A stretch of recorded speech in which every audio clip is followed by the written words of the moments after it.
पृथिवीं च दृणाः येन स्वस्तवितं येन नाकः योऽन्तरिक्षे रजसो विमाना कस्मै देवाय हविषा विधेम तारे रविचंद्रादि बनाकर निज प्रकाश चमकाया है धरणी को धारण कर तूने कौशल अलख लखाया है तू ही विश्व विधाता पोषक तेरा ही हम ध्यान धरें शुद्ध भाव से भगवान तेरे भजनामृत का पान करें।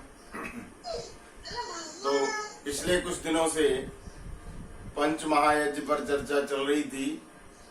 पंच महायज्ञ में से 3 के विषय में पहले बताया जा चुका है। महर्षि मनु लिखते हैं ऋषि यज्ञम देव यज्ञम भूत यज्ञम च सर्वदा निरज्यम पितृयज्ञम यथाशक्ति नहापयेत्।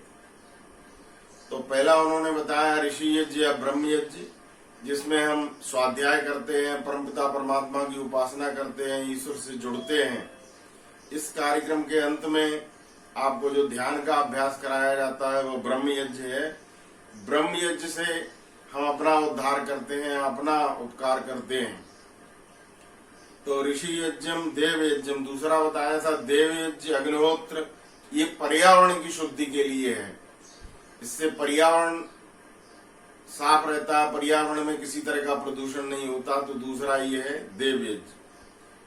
और तीसरा बताया था वलिवश्य देव यज्ञ या भूत यज्ञ, जिसमें जो मूक प्राणी हैं, जो असहाय प्राणी हैं, जैसे पशु पक्षी, गाय भैंस बकरी और घोड़ा हाथी और विभिन्न प्रकार के पक्षी। इसके अलावा ऋषि दयानंद तो लिखते हैं जो असहाय मनुष्य हैं, जो चल नहीं सकते, जिनकी आंख नहीं है, जिनके कान नहीं है, इनकी जिह्वा नहीं है, जो अपंग हैं, जो अपाहिज हैं, उनकी सेवा करना भी इस के अंतर्गत आता है। ऋषि यज्ञम देव यज्ञम बलिवश्य देव यज्ञ, बलिवश्य देव के अंतर्गत ये आता है। और इसके पश्चात आज जो हम चर्चा करेंगे वो है अतिथि यज्ञ। अतिथि का अर्थ होता है जो बिना तिथि बताए जिसका आगमन होता हो उसको अतिथि कहते हैं। हमारे देश में प्राचीन काल में ये ऋषि मुनियों का देश रहा है। तो ऋषि मुनि महर्षि बिना बताए ही पहले हमारे गृहस्थियों के पास आकर के ठहर जाया करते थे, पास के गांव में ठहरते थे। गांव के पास कोई बगीचा होता था, वहां ठहर जाते थे। तो उनसे जो लाभ मिलता था उसको अतिथि यज्ञ कहा गया है।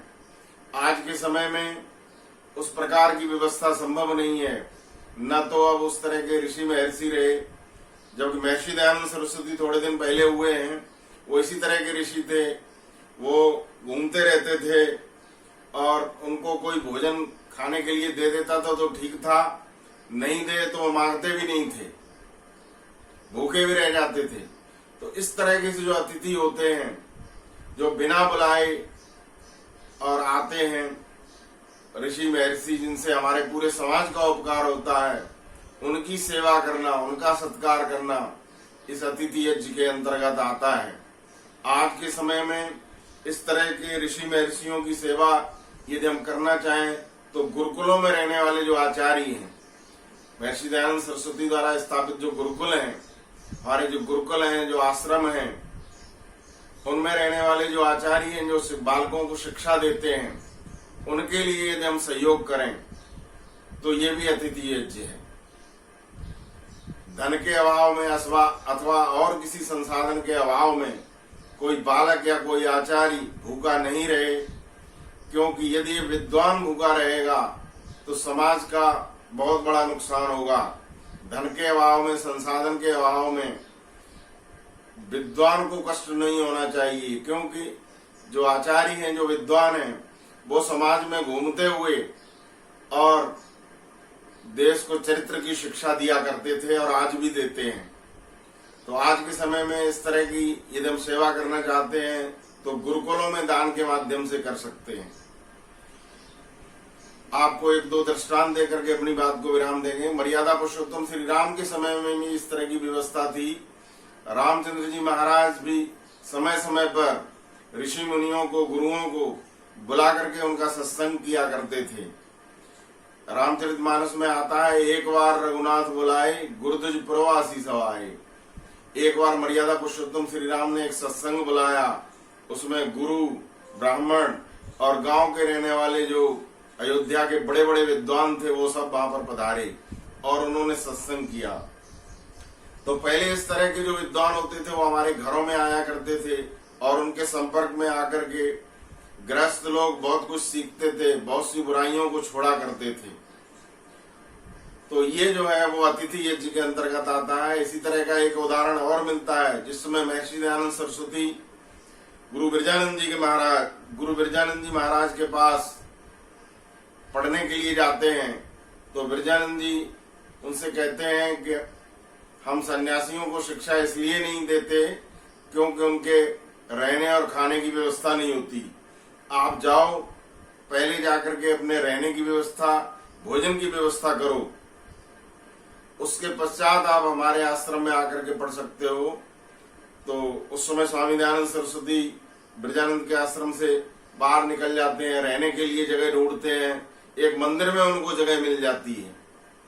फिर उनके भोजन की व्यवस्था नहीं हुई तो भोजन के लिए इधर उधर भटकते रहते हैं। तो वहां पर एक अमरलाल नाम के एक व्यक्ति मिल जाते हैं उनको, जो कि गुजराती ब्राह्मण थे। उनसे उनका संपर्क हुआ और उन्होंने उनके भोजन की व्यवस्था कर दी। ऋषि दयानंद पूना प्रवचन में कहते हैं कि मथुरा में एक भद्र पुरुष अमरलाल मुझको मिल गए थे, जिनके उपकारों को मैं भूल नहीं सकता। वो कभी कहीं जाया करते थे तो पहले मुझे भोजन खिला करके जाते थे, मेरे भोजन की व्यवस्था करके जाते थे, भोजन मेरे पास रख करके जाया करते थे। तो इस तरह के जो भद्र पुरुष होते हैं, जो विद्वानों के लिए, विद्या के प्रचार के लिए सहयोग करते हैं, ये अतिथि यज्ञ के अंतर्गत आता है। आप याद करो, यदि उस समय महात्मा अमरलाल ऋषि दयानंद की भोजन की व्यवस्था नहीं करते तो ऋषि दयानंद की पढ़ने की व्यवस्था नहीं हो पाती, और पढ़ने की व्यवस्था नहीं हो पाती तो गुरु बिरजानंद जी वहां पर उनको प्रवेश नहीं देते। और आज जो महर्षि दयानंद सरस्वती के द्वारा जो देश और समाज का जो कल्याण हो रहा है उससे हम वंचित रह जाते। तो ये अतिथि यज्ञ में सिखाता है कि धन के अभाव में, संसाधन के अभाव में किसी विद्वान को, किसी ब्रह्मचारी को, किसी बालक को कोई कष्ट न हो, इस प्रकार का हम सहयोग करें। जो अच्छे विद्यार्थी हैं, जो विद्या अध्ययन करना चाहते हैं, उनकी फीस में आप सहयोग कर सकते हो। बहुत से गरीब विद्यार्थी हैं, बड़े मेधावी होते हैं, लेकिन उनके पास साधन नहीं होते, उनको सहयोग करके और उनको आगे बढ़ाया जा सकता है। इसी तरह से बहुत से विद्वान जो विद्या का प्रचार करते हैं, उनके पास किसी प्रकार के संसाधन का अभाव नहीं हो, ये अतिथि यज्ञ हमको ये सिखाता है। तो हमारे जो पंच महायज्ञ हैं ये नित्य कर्मों के अंतर्गत आते हैं। हमारे ऋषियों ने ऐसी व्यवस्था की हुई है कि इनको हमको नित्य करना है, नित्य करेंगे तभी हमारा कल्याण होगा। तो आइए ये जो चौथा यज्ञ है अतिथि यज्ञ, जो बिना बुलाए मेहमान हमारे घरों पर आते हैं, चाहे हमारे रिश्तेदार हों, उनका भी हम सम्मान करें। और इस तरह के विद्वान जो विद्या का प्रचार करते हैं उनका हम विशेष रूप से सम्मान करें, अपने घरों पर बुलाएं। घरों पर उनका आना संभव नहीं हो तो जहाँ आश्रमों में रहते हैं वहां उनके रहने खाने की व्यवस्था में हम सहयोग करें, तभी हमारा और हमारे देश का कल्याण होगा। ओम शम नमस्ते।